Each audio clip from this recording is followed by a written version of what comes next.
안녕하세요. 저는 1억 가지고 제 인생을 구한 얘기를 하려고 합니다. 날강도 같은 시댁한테 제 앞으로의 인생을 저당 잡힐 뻔했는데 겨우 빠져나왔거든요. 그러니까 1억이라면 정말 저렴한 가격을 주고 빠져나온 게 아니겠냐 위안 삼으면서 남편과 갈라서게 되고 이혼녀 소리를 들으면서 살게 될 앞으로의 날들을 너무 두려워하지 않으려고 이렇게 제 얘기를 사연으로 보내게 됐습니다. 여러분은 혹시 가족들끼리 돈 거래 하시나요? 이 질문에 정말 답이 두 가지로 갈리는 것 같아요. 가족과의 돈 거래는 길거리에 나앉게 되는 거 아니라면 절대 하지 않는다는 사람이 있는 반면, 가족 간의 돈 거래를 하지 않는다면 정말로 급할 때 가족한테 손을 벌리는 대신 한강다리로 뛰어가게 되어 있다 생각해서 가족끼리 선뜻 큰 돈을 내어주시는 분들도 있으신 것 같고요. 전 굳이 따지자면 첫 번째 유형에 가까웠던 사람인 것 같습니다. 가난 구제는 나라님도 못하는 거라고 가족들이 한 푼 두 푼 도와줘서 돈 메꿔준다고 하더라도 결국에 터질 구멍은 언제든 터지게 되어 있는 거고, 괜히 가족들한테 손 벌렸다가 나 혼자 죽고 말 거 가족들 머리채까지 다 잡고 너도 같이 죽어보자 하는 꼴이 될 수도 있으니까요. 그렇게 주변에 민폐 끼치는 일은 없어야지 하고 짧게라도 돈을 빌릴 일이 있으면 은행에다 이자를 물었으면 물었지 가족한테 손 벌리는 일은 절대 없었습니다. 예, 넌 가족끼리 돈 빌려주는 게 뭐 그렇게 유세라고. 네가 무슨 사채업자니? 가족끼리 어려울 때 빌려주기도 하고 그러는 거지. 뭘 그렇게 하나부터 열까지 다 따지고 들어. 너 우리 집 식구들 상대로 돈 장사하려고 그러는 거야? 가족끼리 돈 받고 그러는 거 아니다. 어? 왜 아주 지장이라도 찍고 뭐 나중에 뭐라도 떼다 팔자고 그러겠다. 무서워서 원. 그런데 제가 시댁에다가 선뜻 선심을 썼다가 이런 꼴을 당하게 될 줄 누가 알았겠어요. 이래서 사람이 하던 대로 하고 살아야 한다고 괜히 안 하던 짓 하니 이런 화를 당하게 되나 봅니다. 더 꼼꼼하게 뒤통수 맞을 대비를 안 했던 제 탓도 있지만 이 뻔뻔한 시댁 식구들의 만행을 저 혼자 알고 있는 건 아닌 것 같아서요. 어디에 가서라도 고자질을 해야 속이 시원할 것 같아 이렇게 사연을 보내봅니다. 열심히 노력하면서 살았어요. 뭐 집이 그렇게 어려웠던 건 아니었지만 그렇다고 해서 갖고 싶은 것을 턱턱 살 수 있고 여행을 마음대로 갈 수 있을 정도로 여유로운 형편은 아니었거든요. 어렸을 땐 누구나 다 그런 것들을 부러워하지 않나요? 늘 중고차를 타는 우리 아버지가 새 차를 끌고 다녔으면 좋겠다 생각했었고, 나는 갖고 싶은 게 있으면 가격표를 들여다보고 이런저런 핑계를 대가면서 이건 이래서 별로네, 저건 저래서 별로네, 괜히 점원한테 싫은 소리를 하면서 가게를 나오는 사람이 되지 말아야겠다 생각을 했었죠. 어렸을 때부터 사람 만나는 것을 좋아했기도 했고 워낙 성격이 밝았어요. 남들은 영업 일을 한다고 하면 그 힘든 걸 어떻게 하냐고 그러는데 전 이상하게 오히려 사무실에 앉아서 가만히 컴퓨터를 들여다보는 일보다 하루 종일 사람을 만나고 얘기를 하고 나면 에너지가 꽉 충전이 되는 것 같다고 해야 할까요? 그렇게 20대부터 쭉 보험 설계사 일을 하고 있었습니다. 뭐 흔히들 알고 계시는 것처럼 보험이라는 게 자기가 한 만큼 벌어가는 구조잖아요. 영업적인 성격이 가장 강한 직업이기도 하고요. 그래서 그런지 어린 나이에 일찌감치 돈을 좀 많이 모아둘 수 있게 됐어요. 보험 설계사 일을 하면서 그렇게 소원이었던 아버지 차를 바꿔드리기도 했고, 부모님 이사까지 시켜드리진 못했지만 집 인테리어 공사하는데 돈을 보태기도 했고요. 저도 결혼 전에 제 결혼 자금 일합시고 돈을 차곡차곡 잘 모아두었고 보험 팔아서 금수저됐다 자랑할 정도는 아니지만 그래도 이건 제 노력으로 떳떳하게 벌어들인 돈이잖아요.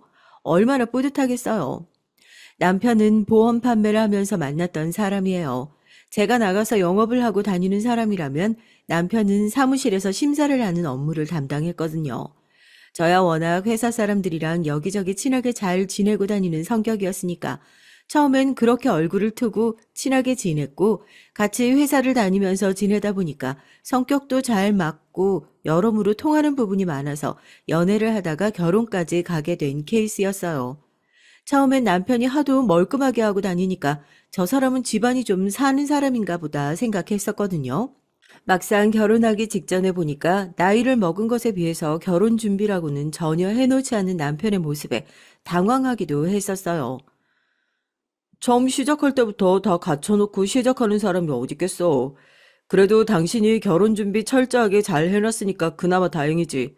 당신 그렇게 모든 것을 다 당신 기준으로 생각하면 안 된다.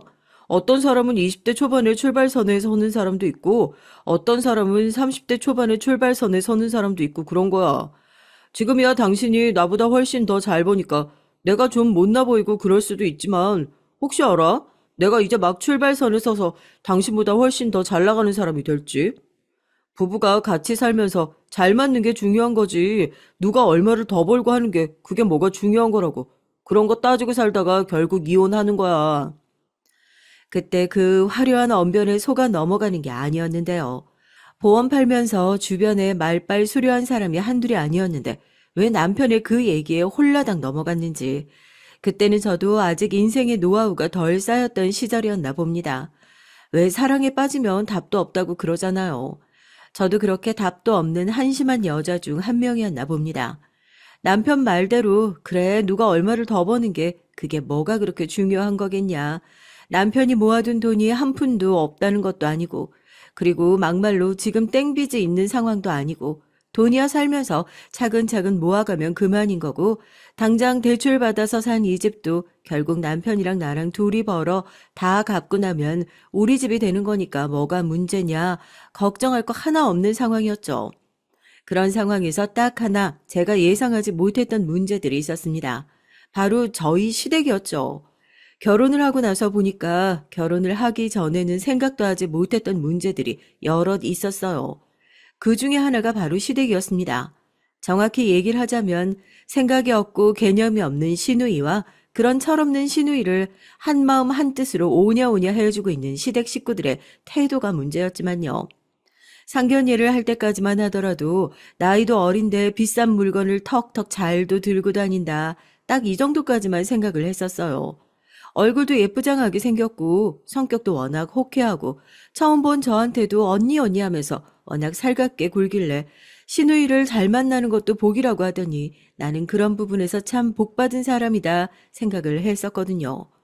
그런데 막상 결혼을 해서 보니까 시누이란 사람 제 여동생이었으면 어디 데려다가 머리를 빡빡 밀어야 속이 시원할 정도로 생각이 없는 겁니다. 다른 부분도 아니고 돈 문제에서 말이에요. 언니, 저 혹시 카드 좀 잠깐 쓸 수 있을까요? 죄송해요. 제가 카드를 잠깐 깜빡하고 회사에 두고 온 모양이에요. 제가 카드로 쓴 돈 나중에 계좌로 보낼게요. 직장은 또 왜 그렇게 적응을 잘 못하는 건지 들어갔다 하면 3개월을 버티는 꼴을 못 본 것 같아요. 그래도 또 새로운 직장을 계속 들어가서 저렇게 버는 족족 써재 끼는 거 보면 아직은 먹고 살만한가 보다 싶었죠. 그런데 그게 다 겉으로는 보이지 않고 속으로 그 문제가 곪고 썩고 있었던 거예요. 시댁에 있는 사람들 중에 저만 유일하게 그걸 모르고 있었던 거고요. 그럼 전 신우이의 그 말도 안 되는 짓거리를 어떻게 알게 됐냐고요? 돈 나올 구석이 떨어진 신우이가 저한테까지 손을 벌리기 시작했거든요. 어느 날 주말에 외출을 할 준비로 바쁘게 난리를 떨던 신우이가 나가려다 말고 주머니를 막 뒤적거리더니 시댁에 와 있는 절 붙들고 잠깐 카드를 빌려줄 수 있냐 얘기를 하더라고요. 자기 카드는 어디다 두고 제 카드를 빌려달라 그러는 거냐 하니까 카드를 아무래도 회사에 두고 온 모양이랍니다. 지금 급하게 약속도 있고 자기가 오늘 밥도 사야 하고 당장 시간이 없어서 현금을 뽑아가지고 쓸 수 있는 상황도 아닌데 좀 도와줄 수 없냐고. 평소였으면 그런 부탁 도와주지도 않았을 텐데 워낙 발을 동동 구르면서 급한 것처럼 그렇게 난리를 치니까 저도 모르게 지갑에서 카드를 빼서 빌려주었죠. 뭐 다른 사람도 아니고 시누이인데 별일 있겠어 하는 마음도 있었고 그리고 그냥 주는 것도 아니고 자기가 쓴 돈 나중에 계좌로 다 보내주겠다고 했으니까요. 그렇게 시댁 식구들이랑 식사를 하고 밖에 나가서 시간을 보내고 있는데 문자를 받고 저 그냥 그대로 기절해서 뒤로 넘어가는 줄 알았습니다. 처음엔 카드가 도난당한 줄 알고 분신 신고를 하려고 했다니까요. 백화점에서 온 결제 문자였어요. 12개월 할부로 300만 원짜리 결제가 들어가 있더라고요. 전 지금 여기서 시댁 식구들이랑 시간을 보내고 있는데 백화점에서 300만 원짜리 물건을 카드 긁을 일이 뭐가 있어요. 그때는 시누이 짓이라고는 까맣게 생각도 하지 못하고 카드 회사에 바로 전화를 걸어서 카드 분실 신고하고 정지부터 했습니다. 가족들도 무슨 일이냐고 아무래도 카드가 분실돼서 잘못된 것 같다고 그랬죠. 그런데 분실 신고를 한 지 얼마 되지 않아서 시누이에게 전화가 오더라고요. 언니, 혹시 카드 정지시켰어요? 지금 백화점에서 카드 긁으려고 하는데 분실된 카드라고 나오잖아요. 이게 무슨 창피해요? 진짜 지금 분실 신고 다시 풀어주면 안 돼요? 저 지금 같이 온 친구들한테 이따 저녁에 밥도 사야 되는데 어떡하실 거예요, 지금? 뭐, 그럼 지금 그 큰 돈을 아가씨가 결제했다는 거예요? 그것도 내 카드로요? 아가씨 지금 제정신이에요? 이거 가족들이랑 같이 얘기했으니까 당장 택시 타고 여기로 와요. 택시비는 내가 내줄 테니까. 참 기가 막혀서. 어떻게 그럴 수가 있어요? 시몬은 어떻게 자기 딸한테 아무리 시누이가 나이가 어려도 그렇지 제정신이라는 표현을 할 수가 있냐고 길길이 날뛰고 남편은 대체 무슨 일이냐 그러고 있고 전 너무 기가 막혀서 이마를 짚고 있었습니다. 한참 후에 얼굴에 잔뜩 심통이 난 철없는 신우가 택시에서 내리더라고요. 돈도 내지 않고 쌩하니 가버리는 신우이를 황당한 표정으로 바라보는 기사님에게 얼른 현금으로 택시비를 넉넉하게 챙겨드리고 시댁 식구들에게 신우이의 만행을 얘기했습니다. 그때 눈치를 챘어야 했어요. 가족들이 그렇게 놀란 것처럼 보이지도 않았거든요. 오히려 올 것이 왔구나 싶은 눈치라고나 해야 할까요? 아까 아가씨가 그랬잖아요. 내 카드로 쓴 돈 계좌로 보내준다고요. 그거 지금 당장 보내줘요. 내 카드로 이렇게 큰 돈을 쓴 것도 어이가 없긴 한데 그래도 이번 한 번만은 실수라고 생각했다고 넘어가 줄게요. 제대로 사과하고 나한테 보내야 할 거 지금 당장 계좌로 보내요. 언니, 지금 당장 제가 보내야 하는 돈이 어딨어요? 그거 12개월 할부로 산 거잖아요. 한 달에 25만 원씩 보내면 되는 거죠. 할부 이자는 언니가 좀 내주세요. 어차피 카드 쓰다 보면 다른 것들 할부 긁어놓은 것도 많을 텐데 그 정도는 언니가 그냥 좀 내주실 수 있잖아요? 이게 무슨 황당한 소리인가 싶더라고요. 기가 막혀서 제가 지금 그게 무슨 소리냐고. 내 카드로 지금 그렇게 큰 금액을 할부로 긁어놓은 것도 기가 막힌데 그럼 난 이 카드로 다른 물건도 사지 말라는 거냐. 아가씨한테 빨리 돈 받아서 할부를 없애놔야 할 것 아니냐 얘기를 하니까 자기는 곧 죽어도 지금 당장 줘야 할 300만 원이 없답니다. 대신에 할부로 꼬박꼬박 25만 원씩 갚겠다나요? 너무 기가 막혀서 시누이가 신주단지 모시고 있던 쇼핑백을 마구잡이로 빼앗았습니다. 다행히 영수증이랑 다 들어있더라고요. 시누이가 절대 안 된다고 그거 자기 꼭 필요한 거라고 말도 안 되는 소리를 하면서 떼를 쓰는데 제가 그거 백화점 들고 가서 그대로 환불해버렸어요. 남의 카드로 필요한 물건을 사기는 무슨 필요한 물건을 사고 대체 저 나이에 무슨 명품백이 그렇게 필요한 물건이라고 산단 말입니까? 말도 안 되는 소리를 해도 유분수죠. 하여튼 그때부터 경제관념이 전혀 없는 인간이라는 건 어느 정도 눈치를 채고 있는 상황이었어요. 그래서 다른 사람을 몰라도 시누이가 금전적으로 어려운 일이 생기면 절대 도와주지 말아야겠다는 생각도 했고요. 저런 사람들을 괜히 도와줬다가 피보는 일은 나만 생길 테니까요. 내가 오죽하면 너한테 이런 부탁을 하겠니? 너 준서 얘기 들어보니까 젊었을 때 회사에서 일 열심히 해서 따로 모아둔 돈 좀 있다며. 통장에서 뻔히 그 돈 놀리고 있다고 하던데 너 가족이 뭐니? 가족들 어려울 때 그냥 이렇게 모른 척하고 무시하는 게 가족인 거야? 너 그렇게 정념이 없는 인간인 줄 몰랐다. 그런데 꼭 난 절대 그러지 말아야지 하고 다짐하면 꼭 그래야만 해야 하는 일이 생기는 것이 인생사의 법칙인가 봅니다. 그런 일이 있고 나서 신우이랑은 당연히 사이가 서먹해졌고 거의 얼굴을 안 보다시피 하면서 지냈던 것 같아요. 기가 막혀하는 제게 남편은 다시는 이런 일이 없겠다면서 신신당부했던 게 엊그제 같은데 이런 일이 안 생기기는 뭐가 안 생긴답니까? 무슨 능력이 좋아서인지 몰라도 시누이 혼담에 오고 가고 있다면서 저한테 대뜸 모아둔 돈이 있으면 시누이 결혼하는데 돈을 좀 보태줄 수 있냐 넌지시 불러서 말씀을 하시는 게 아니겠어요? 지난번 그런 일도 있었고 전 양심이 있으면 다른 사람한테 부탁을 하더라도 저한테는 이런 부탁 못 하실 것 같다 싶으신데 저희 시어머니도 참 뻔뻔하시죠. 저는 신우이한테 빌려줄 돈 없다 딱 잘라서 얘기하니까 저희 남편이 했던 얘기를 들먹이면서 마치 제가 돈이 있는데도 신우이 빌려주기 싫어서 제 손에 다 쥐고 있는 사람인 것 마냥 말씀을 하시더라고요. 뭐 영 틀린 얘기는 아니지만 말입니다. 속이 아주 부글부글 끓던데요. 당신이 나 모아둔 돈 있다고 시댁에 가서 얘기한 거야? 그게 당신 돈이야? 내가 젊었을 때 힘들게 일해서 벌어둔 돈이야. 당신이 모아둔 돈 빌려주는 것도 아니고 어떻게 내 돈을 다른 사람도 아니고 아가씨한테 덜컥 빌려주라는 얘기를 그렇게 쉽게 할 수가 있어? 난 절대 못 빌려줘. 당신이 알아서 수습을 하든지 알아서 해. 그 돈 어떻게 돌려받을 수 있을 줄 알고? 아가씨는 그 나이 먹고 뭘 했길래 그 돈도 못 모아두고 돈이 없으면 은행에서 빌리던지 하면 될 거 아니야. 왜 애먼 내 돈을 빌려가냐고. 가족끼리 어려울 때 도와줄 수도 있는 거잖아. 막말로 우리가 살다가 어려워지면 가족들이 우리 이렇게 모른 척 하겠어?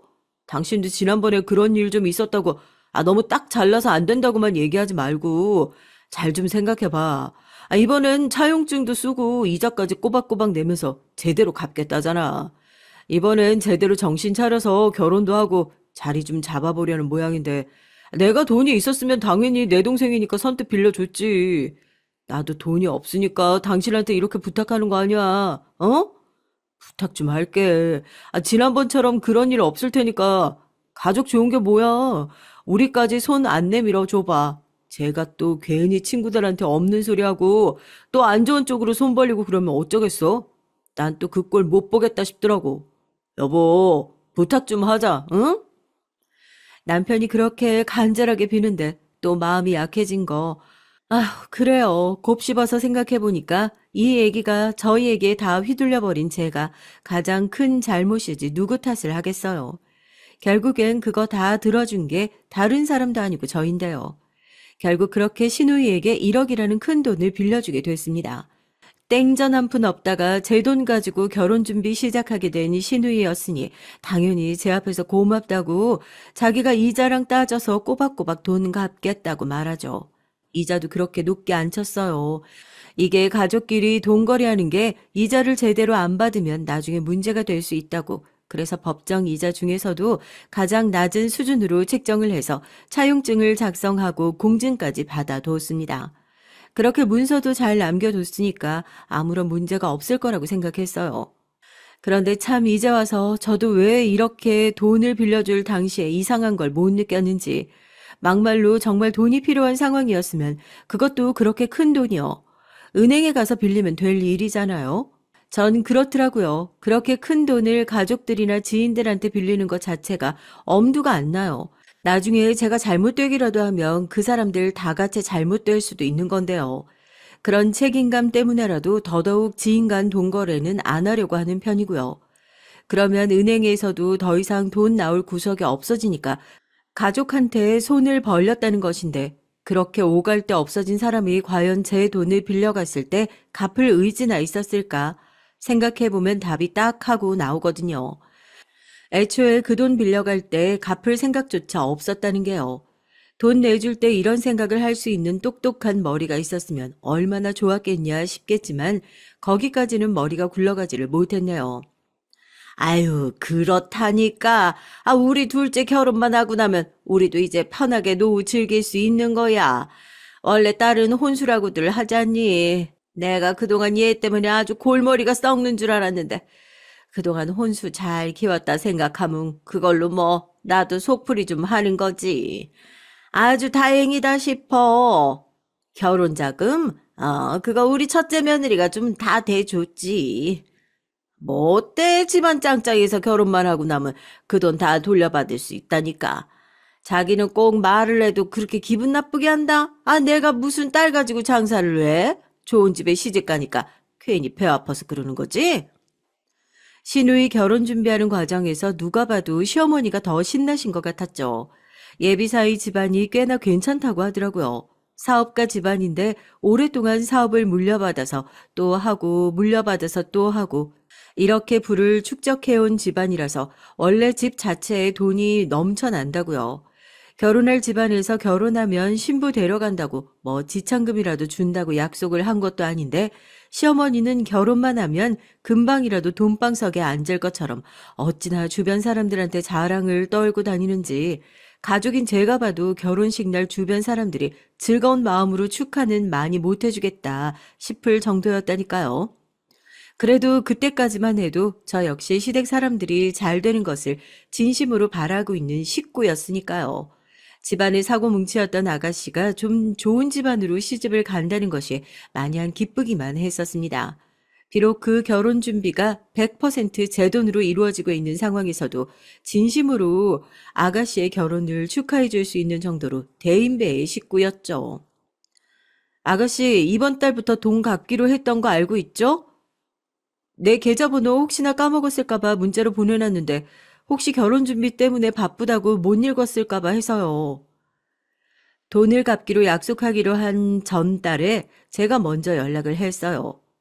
그렇잖아요. 다음 달부터 이쪽으로 얼마씩 보내면 돼요 하고 연락을 보냈는데 네, 잊지 않았어요 라던가 감사합니다 라던가 일반적으로 이런 연락이 와야 정상 아닌가요?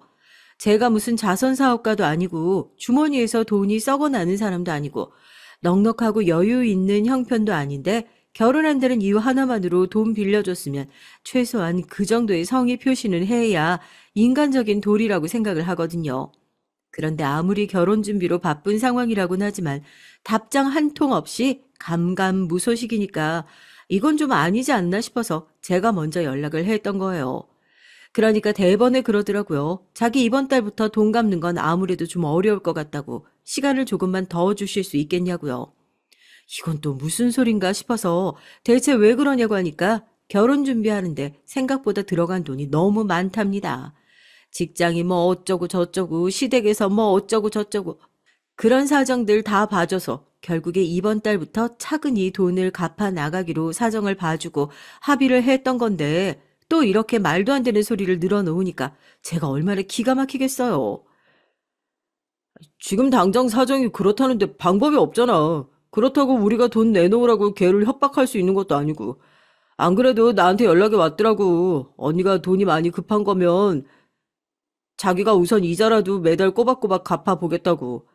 내 동생 그렇게 함부로 돈 떼먹고 그럴 애 아니야. 지금 당장 사정이 좀 어려워서 그러나 본데 이왕 빌려주기로 한 거 그냥 시원하게 이해해주자고. 어쩔 수 없는 상황이잖아. 당신 돈 아니라고 아주 속편하게 얘기한다. 아가씨가 이렇게 차일피일 미루는 게 어디 하루 이틀인 줄 알아? 그리고 우선 이자라도 매달 꼬박꼬박 갚겠다는 소리를 왜 나한테 전화로 얘기 안 하고 당신한테 전화해서 얘기를 하는 건데? 나한테 돈 빌렸지 당신한테 돈 빌렸어? 괜히 나한테 전화해서 안 된다는 대답할까 봐 지금 그거 알고 당신한테 미리 전화한 거 아니야. 난 그런 게 괘씸해서 아가씨가 싫은 거라니까. 그렇잖아요. 딱 봐도 수가 보이는 것 같더라고요. 괜히 저한테 얘기하면 싫은 소리만 나올 것 같으니까 자기 오빠한테 전화해서 새언니한테 말 좀 잘 전해달라 이렇게 얘기를 했겠죠. 남편은 그런 거 아니라고 자기 동생 너무 나쁘게만 생각하지 말아달라고 중간에서 저를 열심히 뜯어 말리는데 그것도 참 그래요. 원래 돈을 빌려주고 나면 그 사람이 더 약자가 되어버리는 거라니까요. 남편 말대로 제가 시누이 졸졸 쫓아다니면서 사채업자처럼 돈 내놔라, 내 돈 갚아라 이런 얘기를 할 수 있겠어요. 아니면 지금 당장 먹고 죽어도 갚을 돈이 없다는 사람 머리채라도 잡고 뭐 진짜 돈 없는지 호주머니라도 털어보겠어요. 저도 당장 나가서 바쁘게 일을 해야 하는 상황이고 그런 쓸데없는 실랑 일을 하는데 기운을 뺄 수 없다는 것을 누구보다도 잘 아는 사람들이었으니까 일부러 더 그런 상황을 이용하는 건가 싶기도 하더라고요. 그런데 나중에서야 알게 됐습니다. 우리 아가씨가 정말 돈이 없는 것이 아니라 저한테 갚을 돈만 없었다는 것을요. 제가 보험 판매 일을 하잖아요. 여기저기 영업을 하러 다니다 보니까 처음에 고객으로 만났다가 지금은 친구보다 더 가까운 사이로 친하게 지내게 된 사람이 몇 명 있는데요. 그 중에 한 사람이 저랑 절친한 친구 미화예요. 미화는 지금 큰 미용실이랑 네일샵을 하고 있는 원장이거든요. 저도 어디 나가서 저희 집안 얘기를 잘 안 해요. 아무리 억울하더라도 제 얼굴에 침 뱉는 것 같아서요. 기분도 우울하고 그렇다고 친정에다가 이런 얘기를 할 수도 없으니까 스트레스도 풀 겸 오랜만에 미화를 만나서 손톱 관리를 받으면서 이런저런 얘기를 하다가 저희 시누이 얘기가 나왔죠. 그런데 미화가 깜짝 놀라면서 그러는 거예요. 너희 시누이가 돈이 없긴 왜 없냐고요. 야, 무슨 원금이랑 이자를 갚을 돈이 없어. 어머, 네 시누이 내가 네 친구인 거 모르고 그랬나 보다 그럼. 우리 미용실에 와서 지난주에도 네일이랑 머리랑 하면서 회원권 200만 원짜리 끊고 갔어. 이번 달에 갚아야 할 돈이 200만 원이 넘는다며. 그럼 자기 머리하고 손톱할 돈은 있는데 너한테 갚을 돈은 없다는 거야, 뭐야? 어머, 그분이 그분이었어요? 저한테 손톱 받으면서도 엄청 자랑했어요. 이거 자기 이번에 신상으로 산 가방이다 뭐다 하면서요. 결혼식도 이번에 엄청 호화롭게 하실 거라고 엄청 자랑하셨는데? 저한테 예식장 예약한 사진도 보여주시고 그래서 제가 와 어지간한 연예인보다 결혼식 더 화려하게 하신다고 옆에서 엄청 부러워했었거든요. 그 얘기를 들으니까 망치로 머리를 얻어맞은 것처럼 띵 하대요. 제가 남편 놈한테 속아서 시누이를 몰라도 너무 모르고 있었던 거죠. 제 돈 가지고 밖에서 사칠한 사치는 다 부리고 허세란 허세는 다 떨고 다닐 동안 집구석에서 남편과 우리 동생은 그럴 애가 아니다. 믿어줘야지 하고 징징거리는 거 저만 고스란히 다 믿고 있었던 거 아니에요. 이 정도면 거의 가족이 합작해서 짜고 치고 사기친 거 제가 넘어간 수준 아니에요? 너무 기가 막혀서 혈압이 오르더라고요.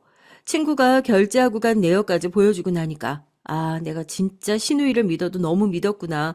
화가 치밀어 오르대요. 바로 미용실을 나서서 시누이에게 당장 얼굴 좀 보자 이 얘기를 했습니다.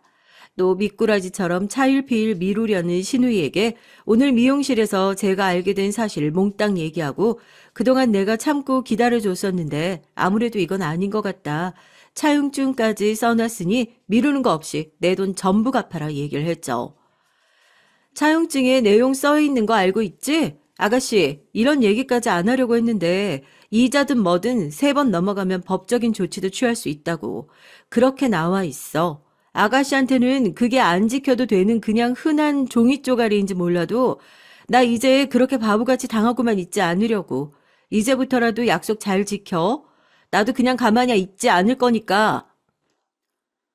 나 진짜 못 갚아. 아니, 언니 돈이 없다니까요? 돈이 있어야 갚지. 내가 언제 돈 떼먹는다고 했어요? 아, 왜 나한테만 그래요? 하여튼, 아, 난 그 돈 절대 못 갚으니까 그런 줄 알아요. 그리고 나서 전화를 확 끊어버리는데 황당해서 말이 안 나오더라고요. 자기는 갚을 돈이 죽어도 없답니다. 이게 무슨 말도 안 되는 소리예요? 기가 막혀서 이거 나만 알고 있는 일이 아니다. 시댁 식구들도 이 일의 심각성을 알아야 한다 싶어서 그 길로 바로 시댁으로 찾아갔습니다. 차용증을 척하니 시댁 식구들 앞에 내려놓고 지금 시누이가 이래저래 해서 내 돈을 안 갚고 있고 내 돈을 갚지 않는 상황에서도 미용실이며 네일샵이며 밖에서 사칠한 사치는 다 부리고 다니는데 어떻게 해야 할지 모르겠다. 시누이가 안 된다고 하면 가족들이라도 하루라도 빨리 돈을 갚아줬으면 좋겠다 얘기를 했습니다. 그랬더니 시어머니의 반응이 더욱 기가 막히는 겁니다. 넌 그런 일이 있었으면 시어머니한테 먼저 얘기를 해야지. 왜 사채업자처럼 결혼이라는 좋은 일 앞두고 있는 시누이를 찾아가서 돈 가지고 닥달을 했냐고 버럭 화를 내시는 거 아니겠어요? 지금 누가 누구한테 화를 내야 할 상황인데 저한테 이런 소리를 하셔도 되는 건가? 지금 생각은 하고 말씀은 하시는 건가 싶어서 벙 쪘죠. 옆에서 남편도 이건 아니다 싶었는지 엄마 그만 좀 하시라고 이럴 때가 아닌 것 같다고 말을 하면서 어떻게든 막아보려고 하는데 저희 시어머니가 뭐 얼마나 그렇게 생각이 깊으신 분이었겠어요. 애초에 그렇게 생각이 깊은 사람이었으면 자기 딸 결혼시킬 돈을 맏며느리에게 빌려달라는 소리조차 하지 않으셨겠죠. 예, 넌 가족끼리 돈 빌려주는 게 뭐 그렇게 요새라고. 네가 무슨 사채업자니? 어? 가족끼리 어려울 때 빌려주기도 하는 거고 그러는 거지. 뭘 그렇게 하나부터 열까지 다 따지고 들어? 너 우리 집 식구들 상대로 돈 장사하려고 그러는 거야? 가족끼리 돈 받고 그러는 거 아니다. 어? 왜 아주 지장이라도 찍고 뭐 나중에 뭐라도 떼다 팔자고 그러겠다. 무서워서 원. 어머님, 어떻게 저한테 그런 말씀을 하실 수가 있으세요? 제가 무슨 사채업자처럼 뭐 신체 포기 각서를 쓰자고 하기로 했어요. 아니면 이자를 어마무시하게 받기로 했어요.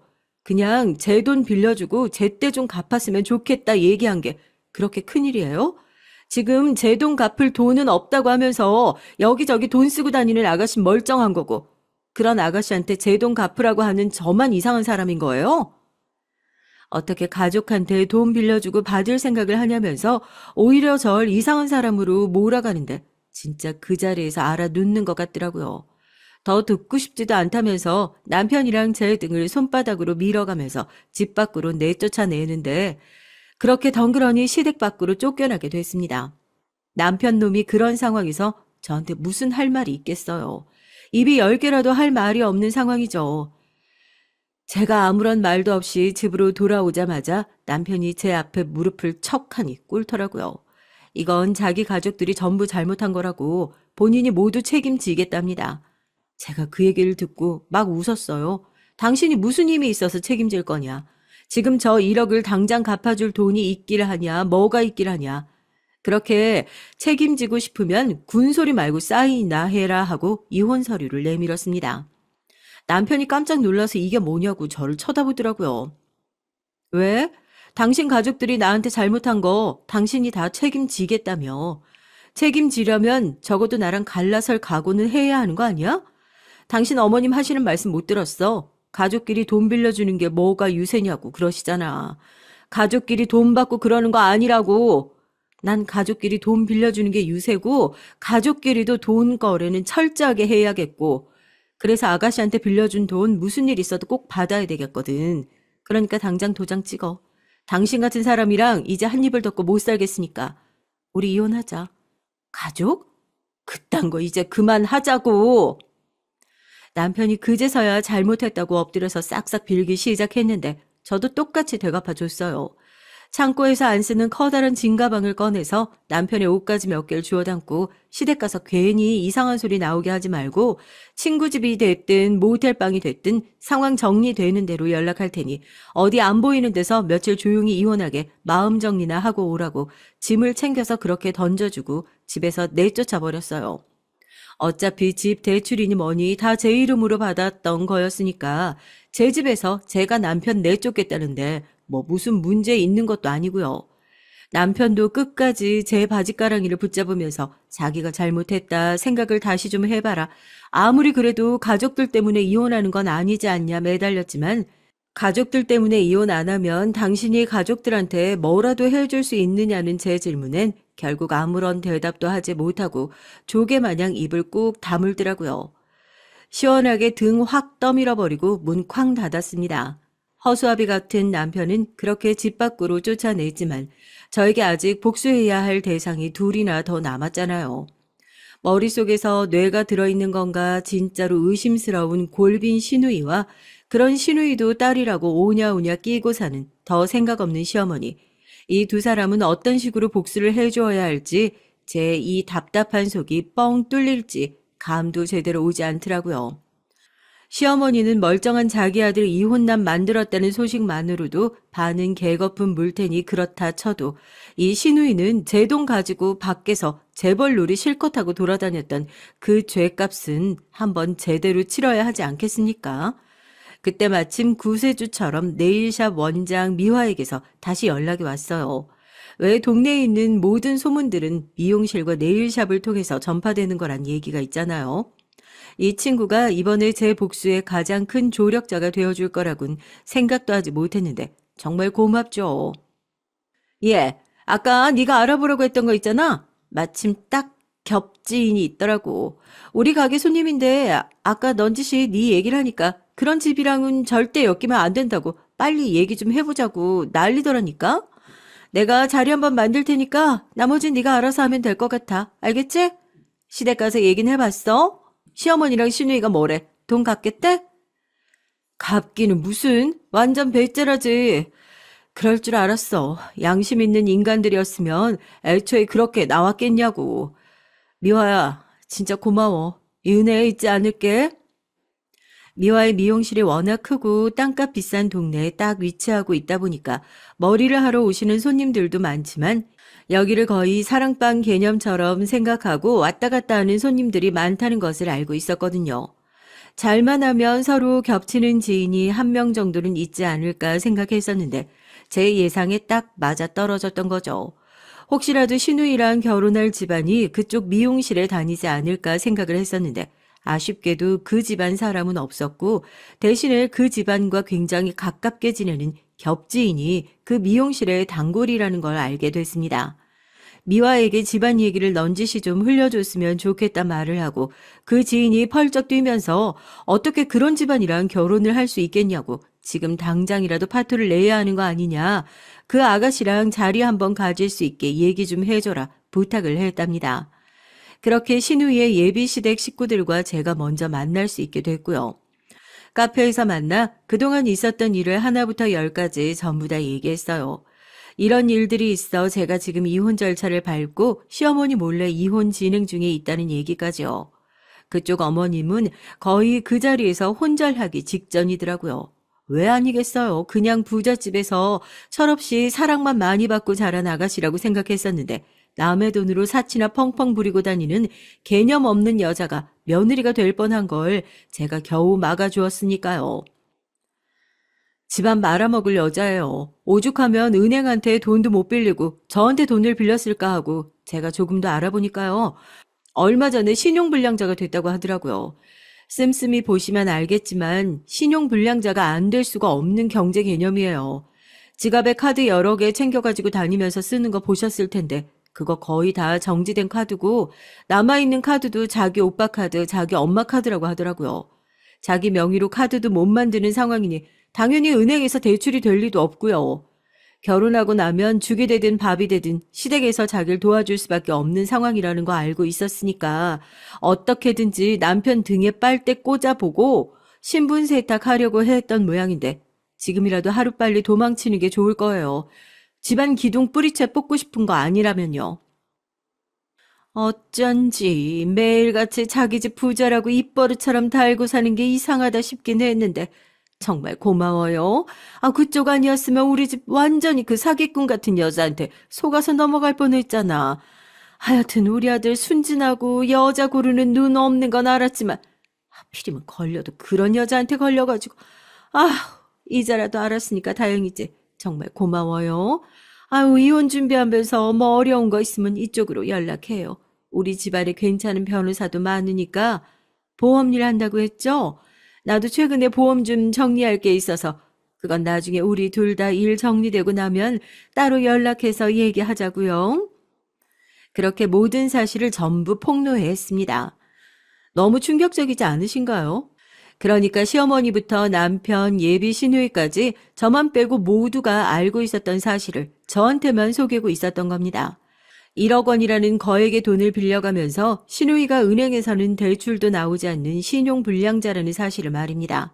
당연히 어디 취업을 하는 것이 쉽지도 않으니까 계속 일용직과 같은 일들을 옮겨서 하고 있었던 거였고 자기 명의로 카드가 나오지 않아서 가족들의 카드를 이용하고 있었던 거고요. 아마 제 카드를 빌려갔던 것도 같은 맥락에서 벌어진 사고였을 겁니다. 그때 그 카드를 그냥 가만히 빌려주고 있었으면 아마 더 큰 금액을 긁고 더 큰 사고가 나지 않았을까 싶긴 하네요. 여튼 아무리 생각해봐도 이상한 정황들이 많아서 이것저것 알아보다 보니까 시누이가 신용불량자라는 사실을 알게 됐고 이혼 준비를 하고 있는 남편에게 이 사실이 진짜냐 캐물으니 결국 남편도 사실이 맞다 인정을 했고요. 그러니까 애초에 돈을 갚을 생각이 없이 저한테 돈을 빌렸던 거였죠. 결혼 준비를 한답시고 돈을 빌려가서 남자 쪽 집안 사람들이 자기가 부잣집 딸이라 믿을 수 있도록 씀씀이 크게 돈을 쓰고 사치를 부려왔던 거고요. 그것도 제 돈으로 말입니다. 이 모든 사실을 알게 된 제가 신우이랑 결혼을 하게 될 예비 시댁에게 모든 것을 폭로했고요. 세상에 무슨 그런 미친 여자가 다 있냐면서 욕을 한 바가지를 하시던데요. 그 고상하신 분들이요. 아마 그 얘기를 듣자마자 집에 돌아가서 파혼 얘기를 꺼냈을 겁니다. 바로 시어머니에게서 전화가 왔거든요. 네가 대체 그쪽 사람들을 어떻게 알고 만나서 무슨 얘기를 했길래 너랑 얘기하고 나서 파혼하겠다는 소리를 하는 거냐고요. 아무래도 만나서 할 얘기가 많은 것 같으니 집에 가서 말씀을 드리겠다 하고 집으로 찾아갔습니다. 제가 무서울 게 뭐가 있겠어요? 결혼을 하고 나서 시댁 가는 발걸음 중에서 그날 발걸음이 제일 가벼웠던 것 같은데요. 시댁에 가자마자 머리 꼭대기까지 화가 나서 얼굴이 불그락푸르락 하는 시어머니께서 손을 번쩍 올려 제 뺨을 올려붙이려 하셨지만 제가 조금 더 빨랐죠. 제 뺨을 치려고 하는 팔을 탁 맞고 그 뺨 제가 시원하게 올려붙였습니다. 시누이가 비명을 지르면서 지금 우리 엄마한테 뭐 하는 거냐고 그러기에 어떻게 했냐고요? 뭘 어떻게 하긴 어떻게 해요.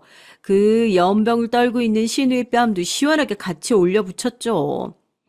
이 무식한 인간들아. 내가 언제까지 당신들 사기극에 놀아나고 있을 줄 알았어? 뭐? 갚을 돈이 없어서 내 돈을 못 갚는다고? 갚을 돈이 없는 게 아니라 애초에 갚을 생각이 없었겠지. 원래 우리나라에서 사기죄는 다른 게 사기죄가 아니야.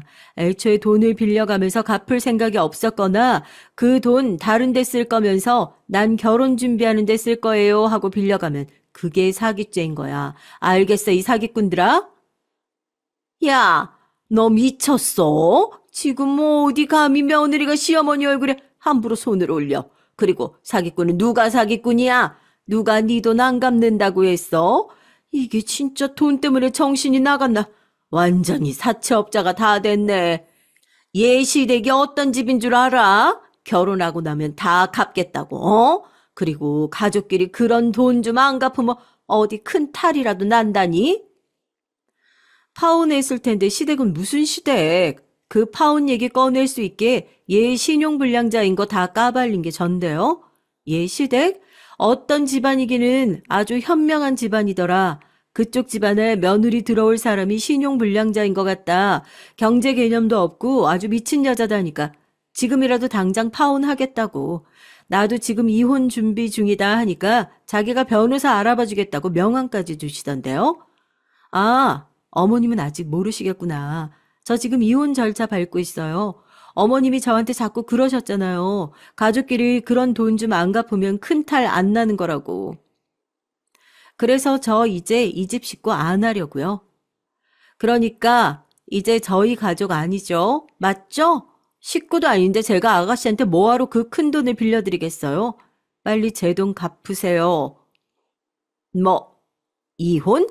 아, 너 지금 멀쩡한 우리 아들이 이혼남 만들었단 소리야? 아이고, 내가 못 살아. 아이고, 며느리라고 어디서 이런 게 들어와가지고. 아이고, 내 팔자야. 어머님은 어떻게 이혼을 할 수 있냐고 곡소리를 내면서 바닥에 주저앉았고 아가씨는 자기 신용불량자인 거 예비 시댁에게 말한 게 새언니였냐면서 저를 붙들고 흔들더라고요.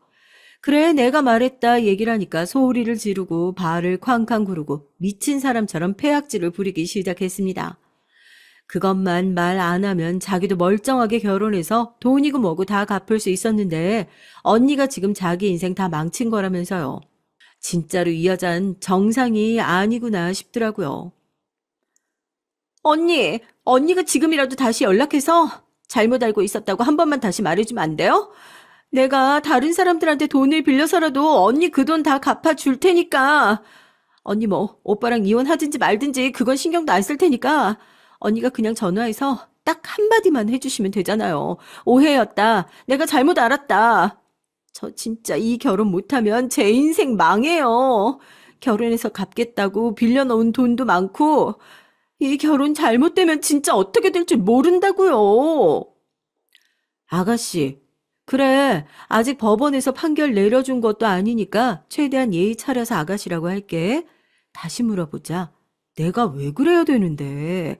너같이 한심하고 불쌍한 인생, 내가 왜 그렇게 나서서 거짓말까지 해가면서 왜 구제해줘야 되냐고, 이 사기꾼녀나. 무릎을 꿇고 자기를 위해서 예비시댁에 연락해 한 번만 거짓말을 해달라 싹싹 빌고 있는 신우이에게 웃으면서 그랬습니다. 내가 왜 그래야 하냐고요. 그리고서는 그 한심한 어깨를 확 밀쳐버렸죠. 망연자실한 얼굴로 저를 바라보는 시어머니와 시누이의 얼굴을 보고 있으니 그동안 시집살이를 하면서 꽉꽉 막혔던 속이 그제서야 뻥 하고 뚫리는 기분이 들더라고요. 저렇게 한심한 인간들이 뭐 식구라고 그렇게 감싸고 살았는지. 지금 이런 상황에서도 코빼기 하나 안 비치는 남편 놈이 뭐가 예쁘다고 끌어안고 살았는지 한심하기도 한심했지만 인생 살면서 이제 저런 인간들 다시는 안 만날 수 있겠구나. 그래도 배운 점이 있으니까 영 잃기만 하면서 산 세월은 아니었다. 그렇게 마음의 위안을 얻으며 살려고요. 위자료를 받을 수 있는 것도 없고 이혼은 협의 이혼으로 마무리했어요.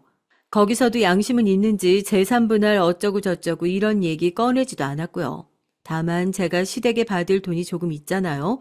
남편한테는 확실히 이혼남 딱지 달아놓고 지금은 그 돈 돌려받는 것으로 시댁과 치열한 법적 공방 중입니다. 그동안 못 받았던 이자들을 포함해서 소송이 승소하고 나면 그동안의 소송에 들어갔던 비용까지 전부 포함해서 청구할 예정이라서 그 돈 물어주려면 아마 신우의 눈에서 피눈물 한 번 더 뽑아낼 수 있을 것 같아 상상만 해도 통쾌한 기분이 드네요. 지난번에 얘기했던 것처럼 신우이의 예비 시댁이 될 뻔했던 집안에서 제 재판을 여러모로 많이 도와주신 덕분에 좋은 결과를 이끌어낼 수 있었고요.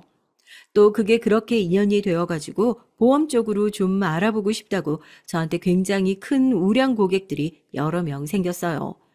시작은 좋지 않은 인연이었지만 하마터면 사람 잘못 들여서 집안 망칠 뻔했던 위기를 제가 벗어날 수 있게 해줬으니까 보험 몇 개 팔아주는 거 가지고 어떻게 감사함을 다 표현할 수 있겠냐고 그렇게 말씀하시는데 전 그냥 개인적으로 그렇게 생각하려고요. 잃은 것보단 개인적으로 얻은 게 더 많은 싸움이었다고요. 마음이야 당연히 헛헛하긴 하죠. 길었던 결혼 생활이 어떻게 보면 더럽게 마무리됐으니까요. 그것도 남편이랑 치고받고 싸워서가 아니라 시댁 식구들 때문에 이렇게 끝이 났다고 생각하면 솔직히 좀 아쉬운 것도 있고 자다가 벌떡 깰 정도로 억울한 것도 있고 해요. 그래도 사연을 마무리하면서 이제 더 이상 그런 사소한 일 가지고는 억울해하지 않을 정도로 제 감정도 깔끔하게 갈무리를 해보려고 합니다. 이렇게 마무리를 해야 저도 또 앞으로 나갈 수 있게 될 테니까요. 마음에 부정적인 생각이 있으셨던 분들, 제 속 시원한 사연 듣고 부정적인 마음은 여기서 깔끔히 매듭 짓고 보내주세요. 그럼 이만 사연 마무리하겠습니다. 안녕하세요. 저는 초등학생 딸아이 둘을 두고 있는 30대 초반의 워킹맘입니다. 아이들이 초등학생이 되면 육아가 좀 쉬워질 줄 알았더니만 그것도 아니네요. 직장에 아이들 학교에 하루가 어떻게 가는지도 모를 정도로 훌쩍 지나가고 있어요. 거기다 저희가 재작년부턴 저희 조카들도 키우고 있는 상황이라 보통의 에너지로는 버티기 힘들더라고요. 다행히 조카들도 이젠 어린이집이며 유치원을 다니고 있어서 그나마 숨통이 트였답니다. 남편도 최선을 다하고 있지만 애 넷을 키운다는 것이 어디 보통 일인가요? 물론 처음부터 큰 집의 아이들을 저희가 키운 건 아니었어요. 재작년 입에 담기 부끄럽긴 하지만 저와 형님의 난투극을 시작으로 한바탕 난리가 나면서 엄청난 사건이 터졌었거든요. 그 이후로 갈 곳을 잃은 아이들을 시부모님께서 키우신다고 하셨지만 시부모님께서 연세도 많으시고 몸도 불편하셔서 저희가 데리고 왔어요. 아마 이 얘기를 듣고 계신 분들은 부모는 어딜 가고 저희가 데려다 키우는지 궁금하실 수도 있겠네요. 제가 지금부터 그 상황까지 오게 된 이유에 관해 좀 얘기를 하려고 합니다. 전 20살의 동갑내기 남편을 만나 대학 졸업 전에 결혼을 했어요.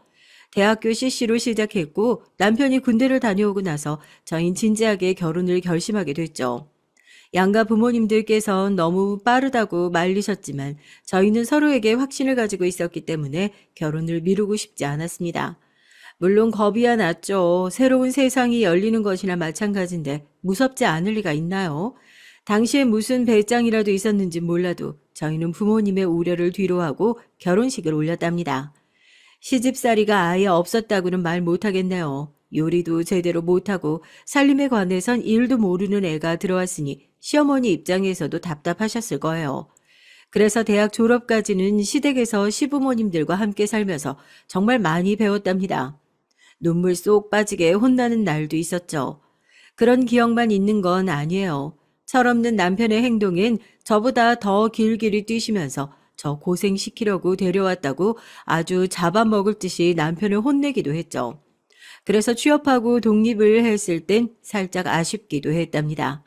꽤나 울기도 많이 울었고요. 취업하고 정신이 없는 사이 저희 부부 사이엔 아이도 태어났어요. 임신 기간부터 출산 이후까지 지방에 계시는 친정 부모님을 대신해서 시부모님께서 엄청 잘 챙겨주셨답니다. 이렇게 평범하디 평범한 저의 생활이 확 바뀐 건 시아주버님의 결혼 때문이었어요. 남편은 삼남 일녀의 둘째였는데요. 위로 형님이 한 분 계시거든요. 그것도 나이 차이가 7살이나 나는 그런 형님이었죠. 남편 아래로는 2살 터울인데 말이죠. 하여튼 시아주버님께선 직업이 따로 있으신 건 아니었어요. 집에서 주식을 하시는 것 같은데 그 수입이 꽤나 짭짤한 모양이더라고요. 남편의 말로는 대학 졸업 이후 딱 3년 일하고는 그 돈으로 주식을 시작하셨다는데 그 수입으로 생활이 될 만큼이라 따로 일을 하시진 않는다고 했죠. 하여튼 그런 시아주버님께는 입버릇처럼 자신은 비혼주의자라고 하셨어요. 제가 처음 시집을 올 때도 저더러 맏며느리나 다름없으니까 시부모님께 신경 많이 써달라고 말씀하실 정도였어요. 그랬던 시아주버님께서 갑자기 덜컥 결혼을 하겠다고 하셨죠. 당연히 절 포함한 시댁 식구들은 두 팔을 들어 환영했답니다. 특히 시어머니께서 엄청 기뻐하셨죠. 큰아들이 이대로 나이가 들면 나중에 혼자 쓸쓸하지 않겠냐고 고민이 많으셨거든요. 그래서 결혼할 여자를 데려와 인사를 하겠다고 했을 때 전 무슨 잔치가 벌어진 줄 알았습니다. 그냥 평범하게 한식집 예약해서 보면 좋을 텐데 시아주버님께선 집으로 데려오겠다고 고집을 부리셨어요. 그 말에 또 우리 시어머니께선 상다리 부러질 정도로 음식을 마련하셨고요. 솔직히 시아주버님이 너무했다 싶기도 했지만 음식을 마련하시면서 좋아하시는 시어머니 모습을 보니까 저도 묵묵히 도와드릴 수밖에 없더라고요. 드디어 약속된 시간이 됐고 시아주버님께선 형님을 데리고 등장하시는데 정말 가족들 모두 입이 떡 벌어질 수밖에 없었답니다. 시아주버님과 함께 등장한 형님은 진짜 나이를 가늠할 수 없을 정도로 앳된 얼굴을 하고 있었으니까요. 진짜 딱 봐도 각 고등학교를 졸업한 것이 아닐까 싶은 생각이 들더라니까요. 시어머니께서는 얼마나 놀라셨는지 눈만 동그랗게 뜨시곤 저와 형님을 번갈아 보셨죠. 시아버님도 당황하시며 헛기침을 하시고는 시선을 한 곳에 두질 못하시더라고요. 왜 동공지진이란 말 예능에 많이 나오잖아요. 딱 그런 상황이었으니까요. 시아주버님께서는 그런 가족들의 분위기를 전혀 눈치채지 못하신 것 같더군요. 술도 한 방울 안 마시셨는데도 밝은 목소리를 내실 수 있다는 사실도 그날 처음 알았습니다. 인사부터 해. 우리 가족이야. 아버지, 어머니, 그리고 동생이랑 재수씨. 내가 얘기했지? 나이 차이가 좀 나는 동생이 있다고. 안녕하세요. 처음 뵙겠습니다. 좀 더 빨리 만나고 싶었는데 이제야 인사드리네요. 어서 와요. 바쁜 사람 멀리까지 오게 한 건 아닌가 몰라. 들어와요. 카랑카랑한 목소리로 첫인사를 하시는데 정말 어리구나 싶더라고요. 목소리에 나 어려요 라고 아주 도장을 찍었더라고요. 시어머니께서 그나마 가족들 중에서 가장 먼저 정신을 차리시고 안으로 들어오라고 하셨죠. 안으로 들어가면서도 가족들은 서로 눈을 마주하는데 말하지 않더라도 서로의 생각을 알겠더라고요. 안으로 들어간 이후에도 시댁 식구들은 다들 눈치만 보고 있었죠. 실례지만 나이가 어떻게 돼요? 너무 어려 보여서. 네, 보신 것처럼 어려요. 생일 지나서 이제 25살이에요. 형님의 말 한마디에 다들 숨을 삼켰습니다. 우리 막내 아가씨보다도 어리더라고요. 당연히 시아주버님과는 한 바퀴 돌고도 남았고요. 전 평소 집에서 주식만 하시는 시아주버님께서 무슨 수로 형님을 만난 걸까 의문이 들었죠. 그래서 궁금함을 못 참고 슬쩍 물어봤어요. 어떻게 만났냐는 질문에 형님께서는 데이트 어플에서 만났다고 하더라고요. 그 대답에 시아버지께서는 두 눈을 질끈 감으시고는 끙 하는 소리를 내셨죠. 저는 두 분이 어플에서 만났다는 사실보다 시아주버님이 그런 어플을 사용하셨다는 것이 더 충격적이었습니다. 시작은 어플이었지만 만나면서 이 사람이랑 결혼해야겠다고 싶었어요. 거기다 이 사람 홀몸이 아니라서요. 홀몸이 아니라면 혹시 임신이라도 했단 말이야? 세상에 넌... 요즘 애기는 혼수 품목이나 다름없는데 뭘 그렇게 놀라세요? 임신까지 했다는 시아주버님의 고백에 시부모님들은 깜짝 놀라셨지만 형님은 너무나도 담담하게 반응을 했죠. 정말이지 곁에서 듣는데 저는 턱이 떨어져 내린 건 아닌가 싶을 정도로 놀라서 입을 다물지 못했답니다. 그 뒤로도 시부모님께서 이것저것 물어보셨고 형님의 그 당찬 태도는 어느새 시댁 식구들의 입을 꾹 다물게 만들어버렸죠. 저녁 시간에도 다름없었습니다. 전 그래도 손이 형님 되실 분인데 잘 지내면 좋지 않겠냐 싶어서 반찬을 권하기도 했죠. 그런데 그 반응이 참 가관이더라고요. 동서라고 들었는데 그럼 내가 말 놔도 되지? 나이를 떠나서 내가 손이 사람이잖아. 안 그래? 그럼요, 형님. 형님은 맏며느리시니까요. 내가 초면에 이런 말은 안 하려고 했는데 아랫사람이 뭘 이래라 저래라 말이 많아? 내가 손이 없어 입이 없어. 내가 알아서 먹어. 뭘 자꾸 먹으라고 강요를 하는데? 네? 강요라니요. 아니, 반찬이 특히 잘 된 것들이라서 드셔보라고 권해드린 것뿐인데요. 권하는 소리가 그래? 내가 나이가 어리다고 만만하게 보고 하는 말 아니고? 저 정말 너무 억울해서 할 말을 찾는 것이 힘들 지경이었어요. 이건 무슨 뜬금없는 시비인가 싶었죠. 막말로 처음 보는 사이에 그것도 아무리 제가 손아래 사람이라고 할지라도 나이가 10살 이상 차이가 나는데 반말하는 것부터 마음에 들지가 않았죠. 거기다 모르는 사람들이 형님의 말을 듣는다면 제가 초면에 핍박이라도 한다고 생각할 것 아니겠어요? 사연을 들으시는 분들도 아마 형님께서 하신 말씀만 딱 놓고 보면 제가 무례했다고 생각 들지 않으시겠어요? 제가 너무 어처구니가 없어서 가만히 형님을 보고만 있자 옆에서 시아주버님이 형님에게 예민하게 반응하는 것 아니냐고 그만하라고 하시더군요. 하지만 그 소리에 형님은 언성을 높이면서 지금 자신이 무시를 당했는데 가족들 앞에서 자신의 편이 아닌 제 편을 드느냐고 하더라고요. 식탁은 삽시간에 얼어붙었어요. 남편이 인상을 팍 쓰는 모습에 저는 급하게 남편의 팔을 잡았죠. 저희 남편이 한 성격하는 편이라 가만두었다간 큰일이 생기겠다 싶었어요. 하지만 제가 신경 쓸 사람이 남편만은 아니었죠. 내가 틀린 말을 한 것도 아니잖아요? 지금 나 무시하고 깔보듯이 얘기했다니까요? 재수 씨가 그럴 뿐이 아니야. 자기가 너무 과해. 내가 잘못했다고 말하는 거예요? 지금 여기서? 결혼하겠다고 인사 오신 분 치곤 참 말이 거치시네요. 다른 가족들은 눈에 들어오지도 않나 봐요. 여기 모여있는 사람들 모두 시자 돌림이 붙은 사람들 뿐인데 시아버지랑 시어머니 앞에서 그렇게 언성 높이는 것도 예의는 아니지 않아요? 아가씨는 빠지세요. 결혼하면 어차피 남이 될 사람이면 나설 입장은 아니시죠? 그리고 제가 부모님들 제외하면 제일 높은 사람인데 그런 지적도 못해요? 제가 결혼하면 남이 될 사람이라면 그쪽은 아직 결혼을 올리지도 않았는데 무슨 벌써 윗사람이니 어쩌니 하시는 거예요? 막내 그만해. 자기도 그만하고 부모님들 계시잖아. 제발 좀. 아가씨가 형님의 선 넘는 말에 조금도 영향을 받지 않는다는 듯이 반응하자 오히려 형님이 더 날뛰며 화를 내더군요. 시아버지께선 마음에 들지 않는다는 얼굴로 금방이라도 자리에서 일어날 기세셨어요. 시어머니께선 지금 자신의 눈앞에 펼쳐진 상황이 현실인지 아닌지 믿기 어렵다는 표정이셨고요. 전 어떻게든 이 상황을 수습하고 싶어 제 의도는 전혀 그런 것이 아니었다고 앞으로는 조심하겠다고 말했죠. 남편은 제가 왜 사과를 해야 하는지 이해할 수 없다는 듯이 제 옆구리를 찔렀지만 전 그저 좋은 날이라고 생각하고 들떠 계셨던 시부모님들께서 더 이상 기분 나빠하실 상황을 만들고 싶지 않았답니다. 그런데 그때까지 말이 없던 시어머니께서 조용히 한 말씀 하셨어요.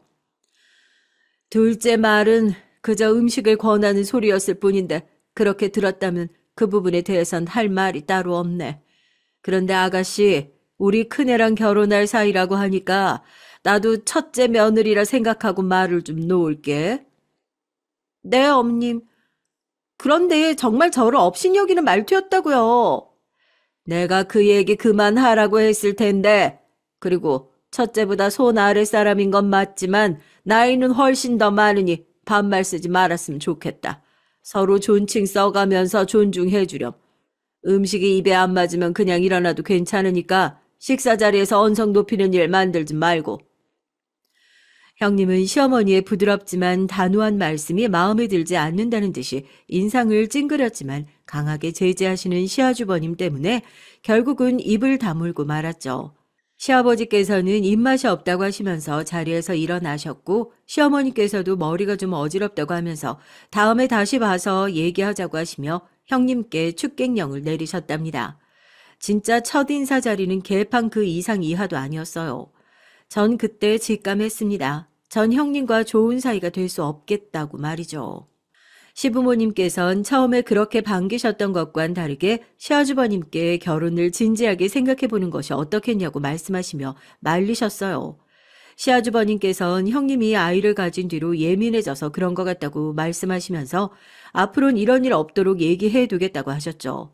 당연히 시부모님들은 그것이 문제가 아니라고 하셨지만 시아주버님의 의지를 꺾을 수는 없었습니다. 결국은 나를 잡았어요. 그런데 결혼식을 준비하는 형님의 행동이 또 예상 밖이더라고요. 그날 인상으로 봐선 화려한 결혼식을 원할 것 같았는데 형님께선 부모님도 일찍 돌아가셨고 친척들도 없다고 하면서 그저 가족들끼리만 소소하게 결혼식을 열었으면 좋겠다고 하더라고요. 심지어 웨딩 사진이나 드레스도 필요 없다고 하면서 그저 가족들이 자신을 반겨주기만 하면 된다고 말하더라고요.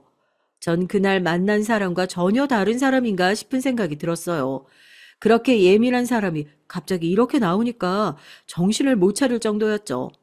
물론 그날 일에 대해 제게 사과를 한 적은 없었어요. 그저 아무 일도 없던 사람처럼 굴었을 뿐이죠. 하지만 결혼식 일주일을 앞두고 큰 사건이 터졌습니다. 임신 중이던 형님께서 갑자기 병원에 실려가는 일이 벌어졌고 마음 아프게도 아이를 잃어버린 사건이 터졌거든요. 사전에 그런 기미가 있었던 것도 아니라는데 너무나도 갑자기 유산을 하게 된 것이죠. 시아주버님께서는 그 충격에 어쩔 줄을 몰라 하셨습니다. 시부모님께서도 슬퍼하셨고요. 그 와중에도 형님은 결혼식을 연기하게 된 상황이 마음에 안 드는지 일정대로 예식을 올리자고 하더라고요. 신혼여행으로 유럽을 2달 동안 다녀오기로 하셨던 터라 비행기표부터 시작해서 아까운 것이 한두 가지가 아니었죠. 형님, 그래도 건강을 먼저 생각하셔야죠. 유산은 아이 낳은 것이나 다름없어서 관리를 잘해 주셔야 돼요. 누가 그걸 몰라요? 알아서 한다고요. 약 먹고 무리하게 움직이지만 않으면 되잖아요. 신혼여행 준비한다고 얼마나 공들였는데 절대 취소 못해요. 연기한다고 해서 큰일 나는 것도 아니잖니. 네 몸이 먼저지. 차라리 신혼여행 가는 쪽이 마음 정리하기도 좋아요. 형님은 고집을 부리며 일정대로 움직이겠다고 했고 아무도 그 마음을 이기지 못했죠. 전 솔직히 하루 종일 형님의 곁에 있었던 건 아니라서 잘 모르지만 아무리 그래도 아이를 잃은 엄마가 저런 말부터 하는 것이 맞나 싶은 생각이 들었습니다. 아무리 철이 없어도 그렇지 생명이 왔다 갔는데 머릿속에 신혼여행뿐이라니 제 기준에선 도저히 공감이 되지 않았죠. 물론 이런 제 생각을 입 밖으로 꺼낸 적은 없습니다. 다만 남편이 엄마라고 다 모성애가 생기는 건 아니구나 하는 말을 하는 것을 보고 조용히 고개만 끄덕였어요. 형님은 자신이 원하는 대로 바로 신혼여행을 떠났습니다. 당연히 떠나는 날까지도 형님은 아이에 대한 말을 한마디도 하지 않았죠. 그 상황을 슬퍼하는 사람은 다른 시댁 식구들 뿐이었답니다. 신혼여행에서 돌아온 형님께선 무슨 선물을 그렇게 많이 사가지고 오셨는지 글자 그대로 양손 무겁게 오셨더라고요. 형님은 가족들에게 선물이라고 하면서 종이 가방을 하나씩 건네주더군요. 저는 별 기대하지 않았어요. 제 것까지 챙겨올 것 같지 않았거든요. 그런데 의외로 세심한지 저희 집 아이들 선물도 있더라고요. 좀 놀란 부분이었죠. 동서는 뭘 사다 주면 좋을지 고민을 많이 했거든요. 평소 옷 입고 다니는 것만 봐도 센스라고는 전혀 없어 보여서 엄청 고민하다가 골랐어요. 아무래도 이런 거라도 좀 들고 다니면 사람이 고급스러워 보일 것 같아서요. 형님, 말 참 이상하게 하시네요. 제가 옷 입고 다니는 게 뭐가 어떻다고요? 고객들이랑 만나는 자리다 보니까 정장을 자주 입었을 뿐인데 말이 참 듣고 있기 거북하네요. 오해하지 말고 들어요. 동서, 같은 정장이라고 해도 되게 싼티나는 것들이 있는데 동서 정장이 좀 그렇잖아요? 들고 다니는 가방도 그렇고 옷이 구리면 가방이라도 좀 고급지던가 그것도 아니고. 전 너무 어처구니가 없어서 들이받을 생각으로 나를 세웠는데 형님은 그런 제가 눈에 보이지도 않는지 가방과 스카프를 사며 이제부터는 잘 좀 들고 다니라고 하더군요. 다른 가족들 선물은 주고 말더니 제 것은 꺼내서 딱 눈앞에 흔드는데 헛웃음이 나더라고요. 형님께서 목에 힘을 주시면서 사가지고 오신 가방은 제가 작년 가족여행 가서 사온 가방과 똑같았습니다. 심지어 제가 매일 들고 다니는 데일리백이었어요. 시어머니를 모시고 몇 번이나 밖에서 형님을 만날 때도 들고 나갔던 것이고요. 참, 제대로 알지도 못하면서 어지간히 아는 척을 하고 싶었구나 싶더군요. 어? 그 가방 둘째 언니 맨날 들고 다니는 가방 아니에요? 저번에 내 것도 같이 사왔잖아요. 그 브랜드인 것 같은데? 아가씨, 짝퉁이랑 진짜랑 구별 아직 못하시나 봐요. 이게 어딜 봐서 그 가방이랑 같다고 그러세요? 아닌데, 둘째 언니도 말 좀 해봐요. 이 가방 오늘도 언니가 들고 온 가방 아니에요? 아가씨는 눈치 없는 사람처럼 저더러 가방을 좀 가져오라고 했죠. 눈이 초롱초롱 빛나는 것이 딱 봐도 형님을 한 방 먹이고 싶은 사람의 얼굴이더라고요. 전 웃으면서 형님에게 가방을 받아들었어요. 안 그래도 너무 오래 들고 다녀서 버리려고 했는데 형님 덕분에 같은 가방이 또 생겼네요. 국내에 매장이 없어서 수선도 못하고 어쩔 수 없구나 했는데 정말 감사합니다. 잘 들고 다닐게요, 형님. 형님은 인정할 수 없다는 듯 이를 악물곤 저를 노려봤지만 전 만면에 미소를 지으며 가방을 받아들었어요. 남편은 금방이라도 터질 것 같은 얼굴로 고개를 숙이고 있었지만 어깨가 들썩거리는 것이 웃음을 참고 있는 것이 분명했습니다. 저는 그런 남편의 허벅지를 꼬집어주고는 자리에서 일어났죠. 주방에서 저녁 준비를 하는데 형님이 따라 나오셨는지 저를 부르시더라고요. 그러고는 다른 가족들 보는 앞에서 자신을 어떻게 망신을 줄 수 있냐고 따지셨어요. 전 언성을 높이려는 형님을 바라보며 둘째 손가락을 입술로 가져가 조용히 하라는 모션을 했죠. 시어머니께서 언제 들어오실지 모르는 주방에서 형님과 다투고 싶지 않았거든요. 형님은 그런 저의 행동에 본인도 모르게 입을 꾹 다물었다가 제가 시키는 대로 했다는 사실에 자존심이 상한 듯 팔짱을 딱 끼고는 말했습니다. 동서, 저번에도 말했던 것 같은데 윗사람한테 이래라 저래라 하는 행동 주의 좀 하지 그래요? 형님, 저 시댁에서 형님과 언쟁하다가 시부모님께 두통을 안겨드리고 싶지 않아서요. 그리고 제가 형님 망신 준 건 아니죠. 제 패션 센스가 어떠냐 하면서 무시하신 쪽은 형님이시잖아요. 사실을 얘기했을 뿐이죠. 솔직히 동서 같은 패션 센스로 사회생활 할 수도 있다는 사실이 믿겨지지가 않을 지경인데 진짜 나라면 동서 같은 사람한테 뭘 맡기고 싶진 않을 것 같은데 말이죠. 글쎄요, 제 패션 센스를 지적하시기엔 형님께서도 제가 평소에 들고 다니던 가방을 선물해 주실 정도면 형님이나 저나 다름없어 보이는데 말이죠. 제 말에 발끈한 형님이 한 걸음 다가오더군요. 전 지지 않고 형님을 노려봤고요. 때마침 시어머니께서 주방에 들어오셨어요. 저녁 준비가 다 되었는지 보려고 들어오신 시어머니께선 저와 형님이 마주보고 있는 모습에 상황을 금방 눈치채시고는 한숨을 내쉬셨습니다. 형님은 방금까지 제게 날을 세운 것과는 정반대로 사근사근한 목소리를 내며 시어머니에게 말을 걸었어요. 정말이지 사람이 어떻게 저렇게 확확 바뀌는지 온몸에 소름이 돋을 지경이었죠. 형님은 준비가 다 된 것 같다고 하면서 시어머니께 나가 계시면 저와 마무리하겠다고 했어요. 하지만 시어머니께서는 고개를 저으시더군요. 동서랑 제가 할게요. 이 많은 음식 준비하신다고 고생하셨잖아요. 좀 쉬세요. 낮에 둘째가 와서 다 했는데 내가 힘들 게 뭐가 있어. 그리고 첫째는 아직 여기 주방에 들어온 적이 없어서 어디 뭐가 있는지 잘 모를 테니 같이 해서 빨리 준비하자. 너희 아버지 배고프시겠다. 다 했어요, 어머니. 이제 밥이랑 국만 준비하면 끝이에요. 그나저나 오늘도 아버님 반주하시면 안 될 것 같은데, 그쵸? 반주? 반주가 뭔데요? 너희 시아버지가 저녁 드실 때마다 술을 한 잔씩 곁들이시거든. 그런데 저번에 둘째가 건강검진 권해서 다녀왔는데 술을 줄이라고 하더라고. 형님은 반주의 뜻도 잘 몰랐는지 시어머니의 말에 얼굴이 붉어지더군요. 요즘 사람들 한자어에 관심이 없다 보니 모르는 단어들도 많다고 들었는데 그 상황을 실제로 앞에서 보게 될 줄은 몰랐습니다. 괜히 아는 척했다가 또 저를 무시했니 어쩌니 할까봐 전 고개를 돌리며 급하게 밥과 국을 담았죠. 그 일 때문인지 모르지만 형님은 저녁 식사 내내 딱히 이렇다 할 만한 행동 없이 조용히 잘 넘어가더라고요. 저는 집에 오는 길에 남편에게 얘기를 해주곤 아무래도 앞으로 형님과 부딪힐 일이 많을 것 같아서 걱정이라고 말했죠. 남편은 아직 철이 없어 그런다 생각하고 어느 정도는 받아주라고 하더라고요. 대신 둘 사이에 있었던 일은 꼭 자신에게 말해달라고 했답니다. 자기한테 얘기한다고 뭐가 달라지는데? 왜? 내 편 들어서 같이 싸워주게? 당연하지. 형님 얼굴 봐서 넘어갈 수도 있겠지만 형수님 아무래도 좀 이상하잖아. 무슨 자기한테 자격지심 있는 것도 아니고 이러다가 자기 숨 쉬는 것 가지고도 뭐라고 하겠던데?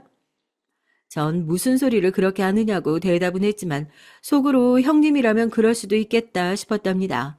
그래서 앞으로 크게 부딪힐 일은 만들지 않도록 조심을 해야겠다고 다짐했죠. 그런데 제 의지와는 상관이 없더라고요. 물론 손뼉도 마주쳐야 소리가 난다고 하지만 혼자 휘둘러도 소린 나잖아요. 저와 형님의 관계가 딱 그랬답니다. 그 뒤로도 형님은 마주칠 때마다 저한테 꼬투리라도 하나 잡아 물어뜯을 기세로 덤벼들었어요.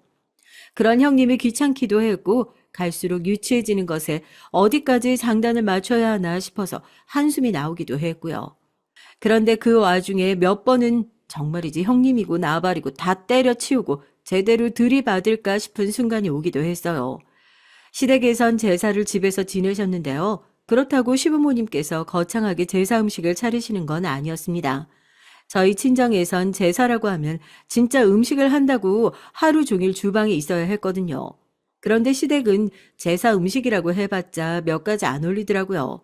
시댁은 줄곧 그래 왔다고 하셔서 진짜 집마다 제사가 다르구나 싶었어요. 하여튼 제사를 집에서 지내는데 저야 직장이 있다 보니 반차를 쓰고 오후에 가겠다고 말씀드렸죠. 시어머니께선 혼자서도 충분히 할 수 있다고 하시면서 형님도 있으니 너무 걱정하지 말라고 하셨어요. 전 형님 때문에 더 걱정이란 말을 차마 하지 못하고 알겠다고 했습니다. 전 약속대로 반차를 쓰고 나오려고 했지만 나오는데 일이 터지는 바람에 원래 시간보다 두어 시간 늦게 나왔어요. 급하게 시댁으로 갔더니 어느새 음식을 거의 다 준비하셨더라고요.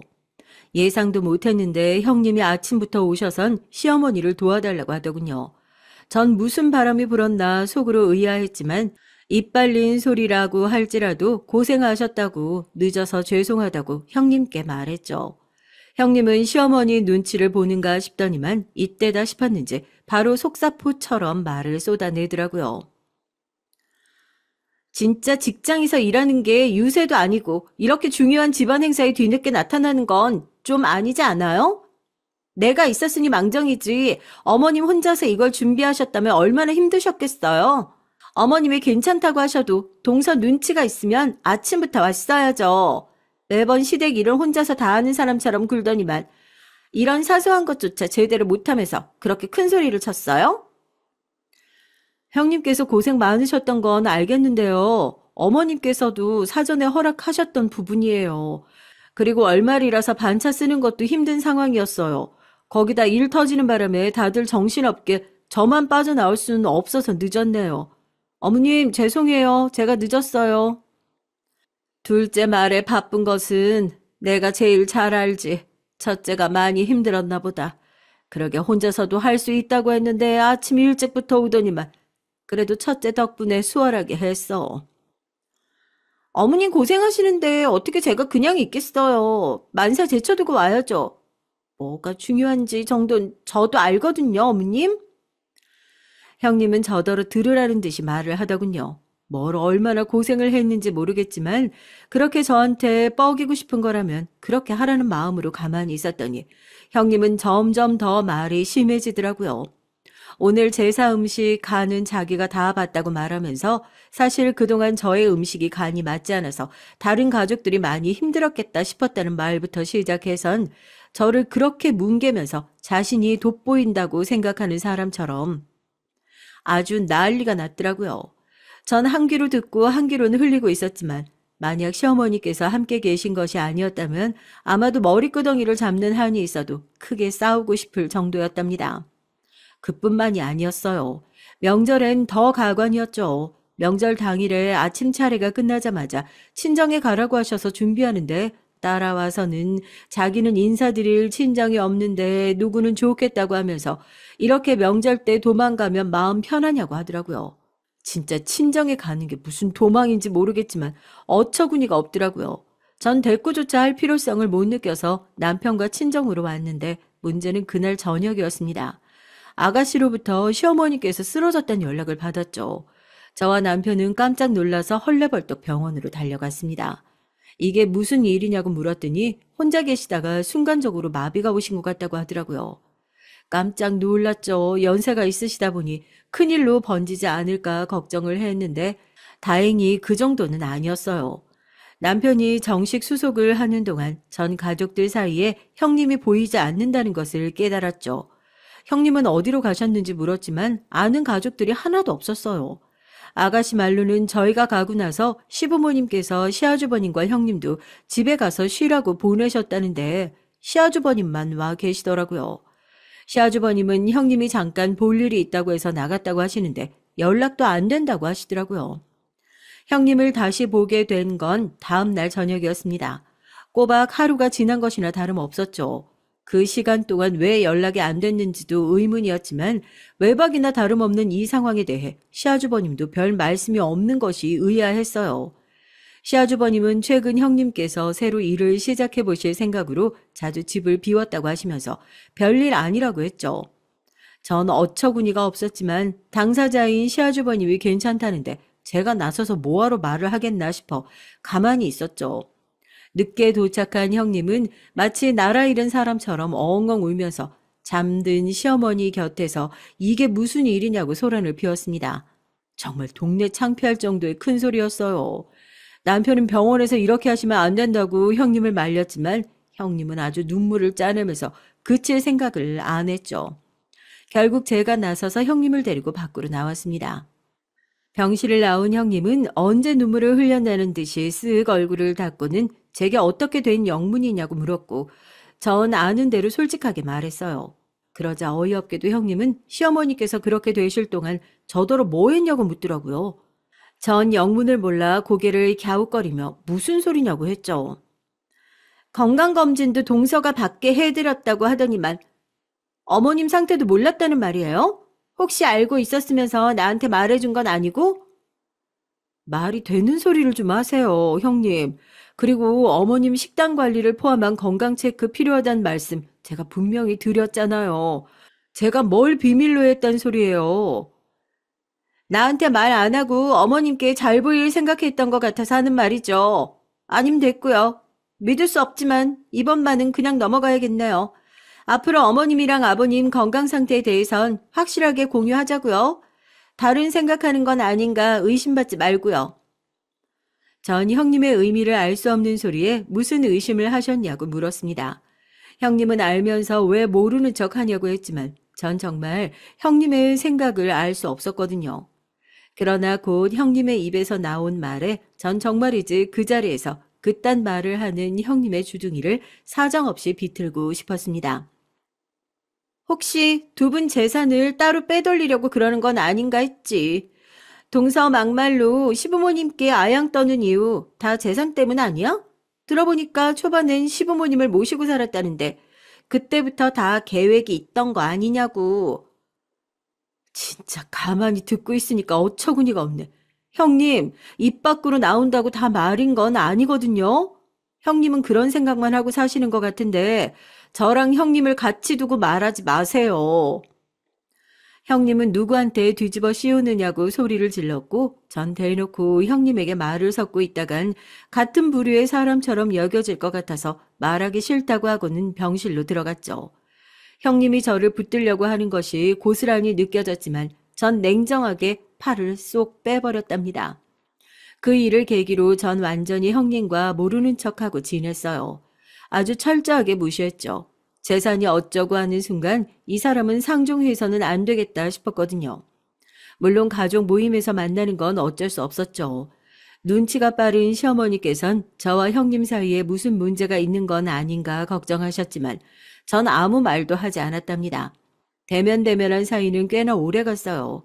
그 사이에 형님은 아이를 둘 낳고 저 역시 둘째를 낳았죠.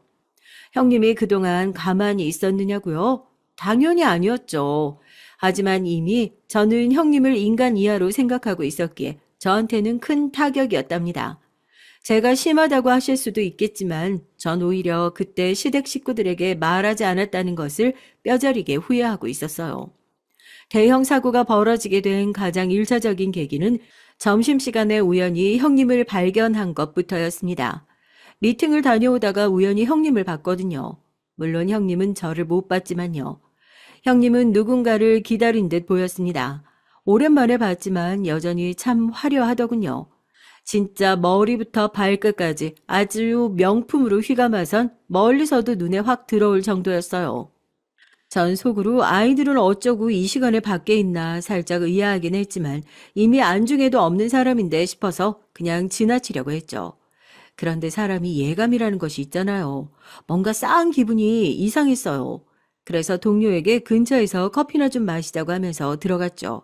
그리곤 2층에서 바로 도로가 보이는 곳에 자리를 잡고는 형님을 관찰했습니다. 얼마 지나지 않아 형님 앞에 차가 한 대 서더니 남자가 내리더라고요. 형님 또래로 보였어요. 전 무슨 일인가 싶어서 자세히 봤죠. 형님과 가볍게 포옹을 하더니 남자가 조수석 문을 열어줬고 형님이 웃으면서 타고 가더라고요. 솔직히 제 감상은 형님이 바람이라도 난 것 같았습니다. 제가 형님을 마음에 들어 하지 않았기 때문일 수도 있겠지만 그런 기분이 들었거든요. 하지만 증거라고 할 것은 하나도 없었죠. 전 찝찝한 기분이 들었지만 우선은 좀 더 두고 봐야겠다 생각하고 넘겼습니다. 하지만 이 시간에 형님은 어디로 가는 걸까 궁금해졌어요. 이날의 일은 며칠이 지나도 잊히질 않았습니다. 계속 떠올랐죠. 문제의 난투극은 이 일이 있고 얼마 되지 않아서 생겼죠. 원래 해마다 시댁에서 김장을 했거든요. 아주 살얼음 판을 걷는 그런 날이나 다름없었어요. 저와 형님이 마주하는데 평탄할 일이 있겠습니까? 그런데 형님이 요리조리 김장하는 날만 되면 나타나지 않더라고요. 이런저런 핑계를 대는데 전 오히려 좋았어요. 보기 싫은 사람을 안 봐도 되니까요. 그런데 이번 김장에 형님이 온다고 하더라고요. 대신 제가 좀 늦게 가게 됐죠. 동료 중 하나가 상을 당하는 바람에 제가 어쩔 수 없이 미팅을 다녀왔어야 했거든요. 그래서 오후 늦은 시간이 돼서야 시댁에 도착할 수 있었어요. 집안을 온통 김장 준비로 발 디딜 틈도 없었죠. 그나마 제가 절인 배추를 주문해둔 덕택에 시간은 좀 벌었지만 그래도 할 일은 많잖아요. 전 늦어서 죄송하다는 말을 하며 다급하게 앞치마를 챙겨서는 시어머니께 다가가 남은 것은 제가 하겠다고 하면서 들어가서 쉬도록 권했죠. 아가씨도 제가 손이 빠르니까 금방 할 수 있을 것 같다고 하면서 시어머니를 부축하며 일어났고요. 그렇게 시어머니께서 들어가시고 전 자리를 잡았습니다. 형님은 서툰 손놀림으로 양념을 절인 배추에 묻히고 있더라고요. 그 모습에 며칠 전의 장면이 떠올랐지만 전 말하지 않고 조용히 그리고 빠르게 일을 시작했습니다. 동서는 늦었으면서 미안하단 말도 없어? 사람이 왜 그렇게 예의가 없어? 늦을 수밖에 없다고 미리 연락드렸잖아요. 그리고 오자마자 죄송하다고 했는데 형님은 못 들으셨나 봐요? 아니 어머님 말고 나한테 말이야. 나한테 사과해야 할 거 아니야. 형님께요? 형님께 왜요? 형님도 오신 지 1시간도 안 되셨잖아요. 제가 회사에서 나올 때 어머님께 전화 드렸는데 형님도 안 오셨다고 하던데요. 제 지적에 형님이 할 말을 잃은 듯이 하더니만 그래도 자신이 먼저 왔으니 사과는 해야 하지 않겠냐고 하더라고요. 전 건성으로 미안하다고 한마디 하고 말았죠. 하지만 제 이런 말이 형님의 발작 버튼이라도 누른 것인지 벌떡 일어나서는 들고 있던 배추를 제 쪽으로 던지더라고요. 양념이 사방으로 튀었죠. 전 인상을 쓰면서 이게 무슨 짓이냐고 했지만 형님은 이미 눈이 돌았는지 다른 배추를 들어 제 쪽으로 던졌답니다. 형님 미치셨어요? 이게 지금 뭐 하는 짓이에요? 음식 가지고. 미친 건 너겠지. 너 때문에 내가 다 하고 있었잖아. 그런데 뻔뻔하게 사과도 없이 뭐라고? 형님이 하긴 뭘 했다고 다 했단 소리를 하세요? 진짜 어처구니가 없어서 적당히 좀 하세요. 그렇게 어설프게 일하시면서 큰 소리는? 제 말에 형님은 화가 나셨는지 알 수 없는 소리를 지르며 제게 달려들더니 제 뺨을 때리더군요. 정신이 번쩍 들었습니다. 아주 별이 보일 정도였죠. 어찌나 손이 매운지 귀가 멍멍하더라고요. 하지만 전 이 순간을 기다린 사람처럼 바로 손을 뻗어 형님의 머리끄덩이를 잡았습니다. 형님이 먼저 시작했어요. 이거 쌍방인 거 아시죠? 뭐가 어쩌고 어째? 이거 안 나? 내가 너 가만 안 둬. 전 형님이 발버둥을 치는 것을 피하면서 머리털을 다 뽑아버릴 기세로 이리저리 흔들었습니다. 제가 손아귀 힘이 많이 센 편이라 형님은 아프다고 고래고래 소리를 질렀어요. 제 손을 떼어내려고 손톱을 세워서 휘둘렀지만 전 그 손마저 붙잡곤 세게 이리저리 흔들었어요. 형님은 제가 흔드는 대로 이리저리 휘둘렸고요. 형님의 소리에 놀란 아가씨와 시어머니께서 달려 나오셨습니다. 시어머니께서 눈앞에 펼쳐진 난투극에 할 말을 잃은 듯이 멍하게 바라만 보셨죠. 아가씨는 빠른 속도로 제게 다가와선 둘째 언니가 참아야지 왜 똑같이 굴고 있냐며 손을 놓으라고 하더군요. 전 내키지 않았지만 더 했다간 시어머니께서 쓰러질 것 같아서 그 손을 놓았죠. 당연히 내동댕이 치면서 말이죠. 손에는 형님의 머리카락이 한 움큼이 있었지만 전 쓱 앞치마에 닦으며 시어머니에게 소란을 피워 죄송하다고 말했어요. 형님은 눈물 범벅이 된 얼굴로 저를 손가락질하며 고래고래 소리를 질렀죠. 경찰에 신고를 하겠다는 말부터 시작해서 아주 온갖 저주를 퍼붓더라고요. 감히 나한테 이따위를 고 괜찮을 줄 알아? 내가 너랑 너희 남편, 애새끼까지 다 가만히 안 둘 거야.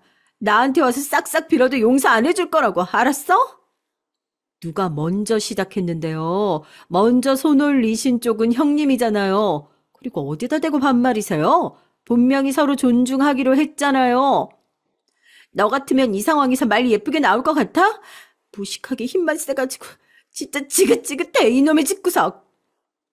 그 뒤로도 형님은 입에 담기 힘든 말들을 쏟아냈고 저 역시 그냥 넘어간 법 없이 받아쳤죠. 이런 저와 형님의 싸움에 시어머니께선 불같이 화를 내셨답니다. 정말이지 그런 모습은 시집와서 처음 보는 모습이었어요. 결국 김장이고 뭐고 다 꼴보기 싫다고 하시면서 안으로 들어가셨고 아가씨도 난투극 때문에 엉망이 된 배추를 보면서 이건 다 버려야겠다고 한숨을 내쉬셨어요. 형님은 진이 다 빠졌는지 주섬주섬 일어나선 저를 노려보며 후회하게 만들어주겠다고 하곤 나가버렸습니다. 아가씨는 좀 참지 뭐하러 여기까지 상황을 만드냐고 했지만 전 솔직히 좀 속이 시원했어요. 한 방 먹여준 기분이 들었거든요.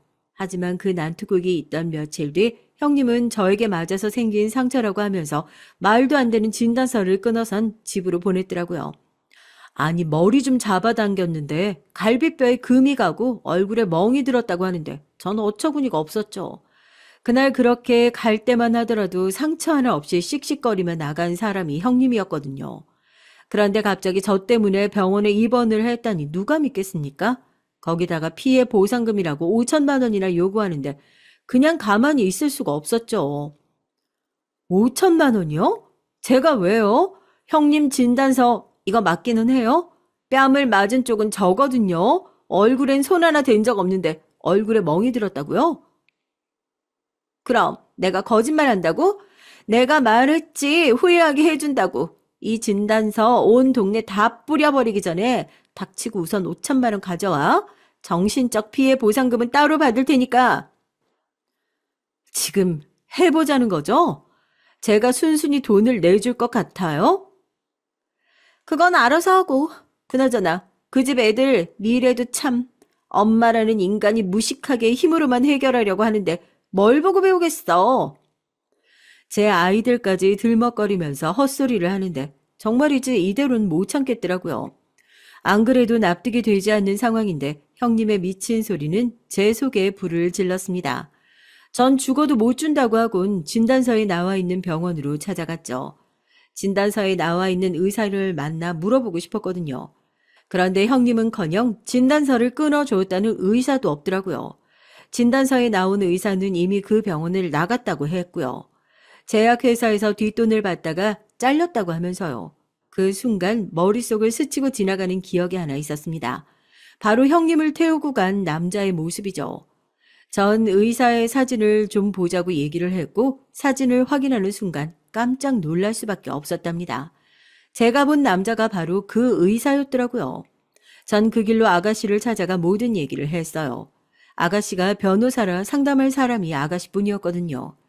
아가씨는 문서 위조에 진단서를 핑계로 제게 돈을 요구했다는 건 경찰에 신고할 문제라고 하면서 분노했어요. 전 형님께는 절대 돈을 줄 수 없다고 했고 아가씨는 자신이 맡아서 해주겠다고 하면서 저에게 절대로 형님을 상대하지 말라고 하더군요.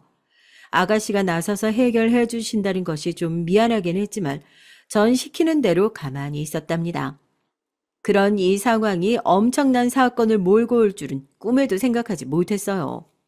갑자기 아가씨가 일이 커져버렸다고 하면서 아는 검사가 좀 만나자고 한다고 같이 가자고 하잖아요. 도대체 왜 검사가 튀어나오는진 몰랐지만 전 아가씨가 하자는 대로 움직였습니다. 영문도 모르고 따라가서 검사님을 만나고 전 너무 충격적인 얘기를 들었어요. 우선 진단서의 의사는 이미 의료과실로 인해 재판 중인 사람이더라고요. 하지만 제가 놀란 건 그 부분이 아니었습니다. 이미 제약회사 뒷돈 얘기를 들었을 때부터 제대로 된 의사는 아니겠다 싶었거든요. 제가 놀란 점은 형님이었습니다. 형님은 아예 제가 아는 사람이 아니었어요. 거기다 그 의사라는 놈이랑 결혼까지 한 상태였고요. 어안이 벙벙했죠. 아가씨는 거의 숨 넘어갈 정도로 화를 내더니 당장 시아주버님께 전화를 걸어선 모든 얘기를 했습니다. 전 이런 사실을 시아주버님께서 모르고 계셨다는 것이 믿기지 않았어요. 아니 혼인신고도 했을 테고 등본만 떼어봐도 다 알 수 있는 일을 아이 둘이나 낳을 때까지 몰랐다는 것이 말이 되냐고요. 알아보니 아이들은 시아주버님 아래에 올라와 있었습니다. 결혼한 기록도 없는 시아주버님 밑으로 말이죠. 정말 욕이 저절로 나오더라고요. 이 사실을 알고 시아버지께서는 쓰러지셨고 시어머니께서는 별반 다르지 않았죠. 시아주버님은 아예 문을 걸어 닫곤 방 밖으로 나오려고 하지 않으셨고요. 아이들을 봐서라도 정신 차리셔야 한다고 남편이 몇 번이나 찾아갔지만 소용이 없었습니다. 결국 남편이 우리 집으로 아이들을 데려왔어요. 정말이지 믿을 수 없겠지만 이 모든 일이 일주일 사이에 벌어졌어요.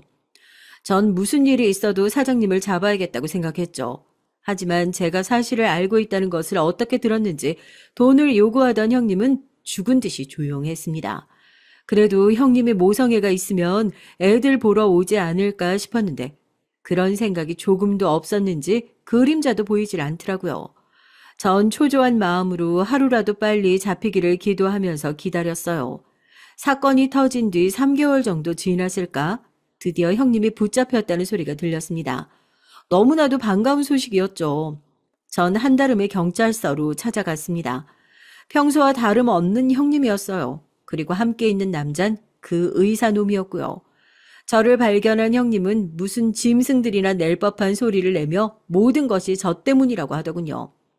나중에 알았지만 형님은 처음부터 재산을 노리고 시아주버님께 접근을 했답니다.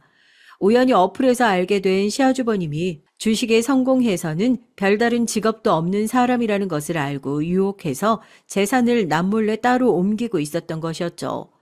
실제로 시아주버님 재산의 절반은 이미 명의가 의사놈으로 바뀌어져 있더라고요. 제가 의문이었던 건 그렇게 재산을 노린 사람이 아이를 낳고 살았던 이유를 모르겠더라고요. 하지만 유전자를 검사하니 첫애만 시아주버님의 아이지 둘째는 아버지가 누군지 알 수가 없었어요. 그 의사놈의 자식도 아니었다는 것이 너무나도 충격이었답니다. 이 모든 것을 다 알게 된 시아주버님은 정신이 나간 사람처럼 며칠을 우시더니 소리 소문도 없이 사라지셨어요. 아이 둘만 남기고 말이죠. 양육비는 충분히 보내줄 테니 잘 키워달라고 하더라고요. 전 솔직히 시아주버님이 불쌍하다는 생각은 들지 않았죠. 아이들을 이렇게 무책임하게 버리고 자기 아픔만 생각하는 사람이 뭐가 불쌍하겠어요. 아이들이 가엾지. 형님은 법적 처벌을 받았다는데 그건 저희와는 아무 상관이 없지 않겠습니까? 그저 친권 정리만 빨리 처리했죠. 친권도 정말이지 어처구니가 없더라고요. 조금의 망설임도 없이 포기를 하셨어요. 자기가 낳았지만 솔직히 짐이었다고 하면서 말이죠. 만약 제가 그 자리에 있었다면 아마도 형님의 뺨을 몇 대는 올렸을 겁니다. 아무것도 모르는 아이들을 대신해서 말이죠. 하여튼 저의 난투극이 불러온 것이나 다름없는 대사계극은 아마 영원히 잊지 못할 것 같습니다. 끝까지 들어주셔서 감사합니다.